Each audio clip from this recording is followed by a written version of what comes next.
It's strange, attending your own funeral. Even stranger when your family's the one who planned it. That's the thought that echoed in my mind as I lined my lips with a deep crimson, the same shade my mother used to call too loud. Stared at myself in the mirror, holding my own gaze like I was daring the ghost in the reflection to flinch first. They told everyone I was dead, not metaphorically, not in the cut-off and we don't talk about her kind of way. Mean it literally. They announced my death, held a gathering, even had a slideshow, and I wasn't invited. For the last 12 years, I've lived in the shadows, quiet, far away, invisible. I built a life, a damn good one. But no matter how far I ran, I could still hear their silence chasing me. It wasn't until last week that I knew the full extent of their lie. A friend from childhood sent me a message out of nowhere. Wait. Aren't you dead? At first I laughed. Then I saw the Facebook post. A family photo. My sister's smile. My parents standing proud behind her. And a comment beneath it. We miss her every day. She would have been 33 this year. They killed me in words, buried me in lies. But now I'm back, and they have no idea what's coming. I clipped on my earrings, smoothed the fabric of my black dress, and stood tall. Today, the family gathers again, for joy, for celebration, for the perfect picture. I'll be in it. The ghost they tried to erase is about to knock on the front door. Some people grow up with warmth in their homes, casseroles on Sundays, bedtime stories, a mother's soft hands brushing the hair from their face. I didn't. In my house, love came with conditions. Approval was currency, and I was always bankrupt. My mother believed in discipline, not affection. She measured worth by silence and obedience. I failed both. My father? He was a ghost even when he was in the room, always present, never there. And then there was her, my sister, golden child, perfect grades, perfect hair, perfect lies. I was the opposite of everything they wanted. I asked questions. I spoke up when things felt wrong. I didn't smile when I didn't mean it. To them, that made me rebellious, disrespectful, shameful. They called me ungrateful, for wanting to be heard, unstable, for having feelings, unlovable, for being me. By 16, I learned that silence wasn't just survival, it was expectation. But even then, I still believed maybe one day they'd see me. And then I met Eli. He was kind, gentle, funny in the way that didn't ask for anything in return. He came from a world completely different. From ours, different background, different upbringing, different everything. But he made me feel seen, valued, alive. When my mother found out, she didn't scream. That would have been too human. She looked me dead in the eyes and said, "You're not one of us anymore." Then came the ultimatum. Choose us, or him. I asked them if I could choose myself. That was the final betrayal. On my 18th birthday, I was given a gift. A black trash bag with my clothes, a bus ticket to nowhere, and a goodbye that never came. No hugs, no tears, just the sound of the front door closing, and not locking, behind me. I remember sitting at the edge of the street, holding that garbage bag, wondering if I really existed to them at all. No one chased me, no one called, not then, not ever. I wasn't just unwanted, I was erased. But what they didn't know was that the girl they threw away would grow into the woman they'd one day regret creating. It had been almost a decade since I last heard their voices, and I was okay with that. No birthdays, no holidays, no guilt-tripping phone calls pretending the past didn't happen. I had made peace with the silence, until it spoke again. It was a Tuesday afternoon, ordinary. I was sipping coffee in my apartment when a Facebook notification pinged, a name from the past, a girl I hadn't seen since high school. The message was short, almost hesitant. "Hey, is this really you?" I thought. "You were dead?" My hands froze. I reread the message 3 times. Dead? I thought maybe it was a joke, a mistake. A case of confused identity. So I replied cautiously, "Yeah, it's me. Why would you think that?" Her response came quickly. She said my parents told everyone I died in a car accident shortly after I left home. They even spoke about it at a church gathering a few years back. My mother, the same woman who couldn't look me in the eye when she kicked me out, had stood in front of a room full of people, choking back tears as she gave a testimony about losing her daughter to the dangers of rebellion. Sometimes, when you turn away from family, the world punishes you. She cried for the daughter she killed with her own words. I didn't know whether to laugh or scream. There was no accident, no obituary, no grave, just a lie wrapped in sanctimony, presented as truth. I asked my old friend if she had any photos or proof. She sent me a picture someone posted from that church event. There was a slideshow, a table of candles, a framed photo of me at 16, the one where I still had braces and hope in my eyes. They didn't just cut me off. They didn't just pretend I never existed. They declared me dead. To friends. To family. To God himself, apparently. They buried me in front of witnesses. And no one questioned it. No one came looking.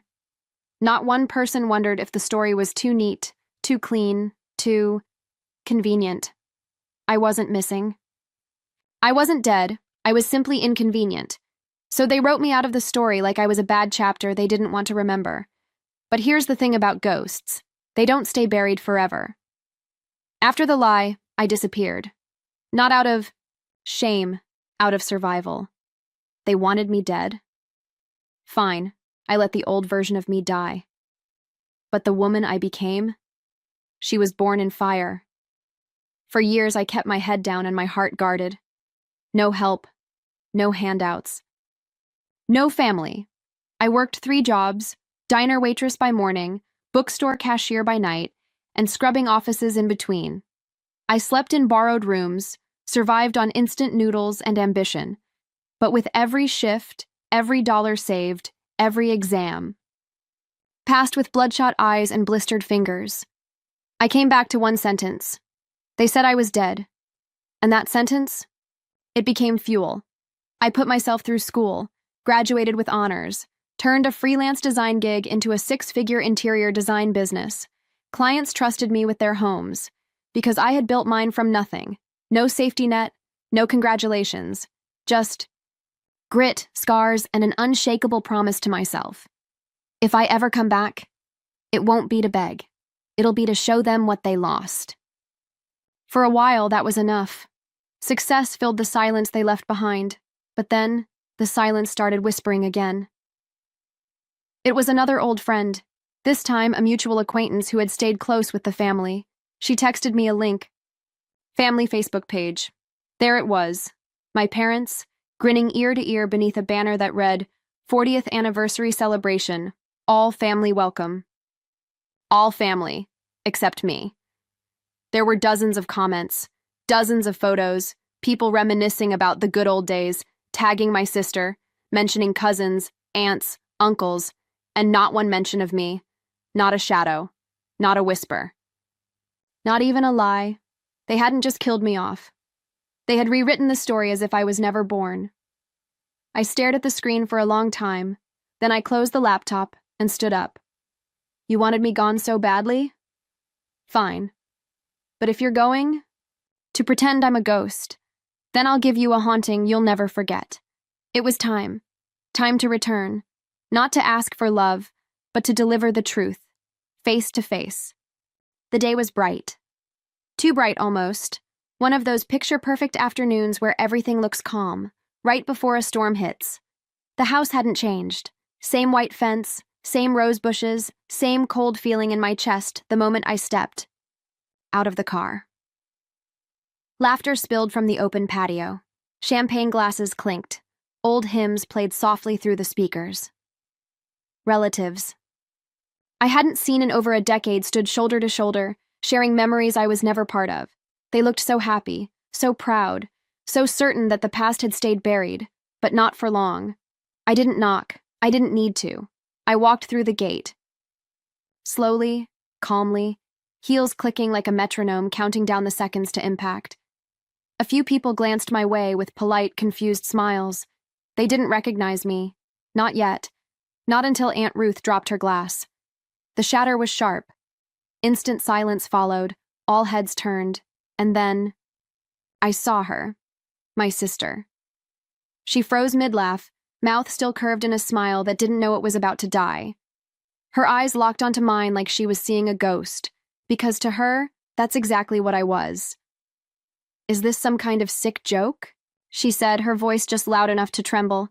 I took one more step forward, lifted my chin, met her fear with fire. "No joke," I said. "I'm very much alive." No one spoke. No one moved. Even the music stopped. Or maybe someone shut it off. I'll never know. All I remember is the weight in the air, thick with guilt and confusion. I looked around the crowd, old family friends, distant cousins, people who had prayed for my soul at a memorial that never should have happened. Some of them had tears in their eyes, others looked away. And then there were my parents, standing by the cake table, pale as stone. My father gripped the edge of the table, like he might fall. My mother, she reached for her necklace, the cross she always clutched when she lied. I took another step. "You can relax. I didn't come to ruin your little party. I just came to remind you. You can't bury someone who isn't dead." The silence cracked, and underneath it, the truth began to rise. I stood in the center of their perfect celebration, surrounded by people who once wept for me like I was gone. The dead girl, now standing in full color. I reached into my bag and pulled out a manila folder. Old school, intentional. Nothing digital. This moment needed paper, something they could touch and not deny. "Before you tell more lies to cover the last ones," I said, my voice steady, "let's clear the air." I opened the folder and held up the first page, a printed obituary. There it was, my name, in bold, my birth date, a fake date of death, and a short sanitized paragraph about how she left us too soon and found peace after a troubled time. Gasps echoed around the room. Someone whispered a prayer. My mother looked like she might faint. Someone took the time to write this about me, to print it, to hand it out at church like a flyer for grief. I flipped to the next page. Photos.me, holding my first apartment keys, wearing a graduation cap, cutting the ribbon on my design studio, passport stamps, business licenses, utility bills, proof of life, year after year. You buried me in rumor. But while you wept over a lie, I was building a life. I turned to face my sister. She hadn't moved. Her eyes were wide, fingers clenched tight around a champagne flute. "And you," I said coldly, "you sold my things." Her lips parted, but nothing came out. "I know you cleaned out my room, claimed I left nothing behind. You took my grandmother's ring, the one meant for me, and wore it like it was yours. You didn't just steal my things. You stole my story, my silence, my name." She tried to speak, to explain, but there was no room left for excuses, not with the truth spread across the room like broken glass. I turned slowly, locking eyes with each person. All of you stood by. You listened to the lies, repeated them, believed them, because it was easier than asking what really happened. You lied to bury me. But now, the dead speak. The room fractured. Some people cried, others stormed out. My aunt shouted something about forgiveness while my cousin started pacing, furious that no one ever told him the truth. Voices overlapped, panic, guilt, confusion, the careful mask. This family war for years was shattering in real time. And me? I just stood there, calm, alive, unapologetic, letting the fire burn. I didn't need to stay for the fallout. I had said what needed to be said, dropped truth like a match into a room soaked in gasoline. Now it burned, not with rage, but with reckoning. As I turned to leave, no one dared stop me. The same people, who once whispered about my troubled spirit, now stood speechless in the wreckage of their own lies. I walked out as silently as I had walked in, but this time I wasn't running, I was rising. Behind me I heard footsteps. Soft, hesitant, a few cousins, younger, wide-eyed, followed me to the driveway. "I'm sorry," one of them said, barely above a whisper. "We didn't know," I nodded. Not out of forgiveness, but out of recognition. Not everyone had sharpened the knives. Some just stood by while I bled. And then, a child's voice. I turned to see a little girl, no more than 8, clinging to her mother's dress. She looked at me like I was a warrior. From a storybook. Not dead, not broken, just brave. She didn't say a word, but her eyes said everything. And as I stepped into my car, I looked at the house one last time. They thought cutting me off was the end. But what they buried grew back stronger. It's been 6 months. The party is a memory now, faded but not forgotten. The whispers still ripple through the family, but I don't care, because for the first time, I'm the one telling the story.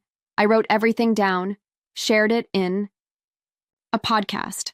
My words, my truth, my voice, finally heard. And something strange happened. People listened. Strangers reached out. Other ghosts, daughters, sons, siblings, who'd been buried by bloodlines and betrayal. I'm no longer the ghost they created. I'm the storm they didn't see coming. And I'm not done, because truth doesn't die when it's ignored. It grows louder, brighter, unstoppable. The final shot? Me, standing on my balcony at sunrise. The wind is in my hair, my hands on the railing, and the city breathing below. No shadows, no silence. Just me, alive and seen.